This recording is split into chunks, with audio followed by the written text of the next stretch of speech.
afternoon, everyone. Ayan, may ipapakita ako sa inyo. Alam niyo ba kung ano itong prutas na to?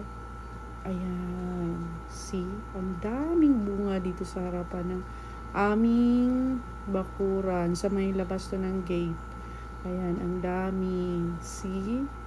Sarap nito. Ayan. Okay. Ayan, nakita nyo. Yan tinatawag sa Tagalog na bangkiling. Then bangkiling ba yan? Then sa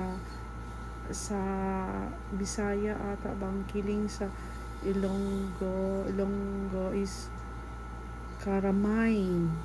Ewan ko ano ba to sa English. Comment yun na lang kung ano yan sa English. Ayan, ang daming bunga. Ayan o, ayan.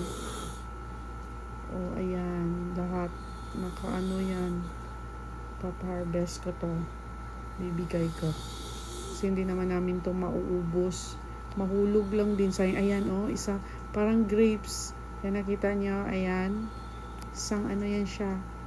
Parang grapes siya. Ayan. Ganda. Thank you, Lord. Ang daming bunga. Sa harap yan ng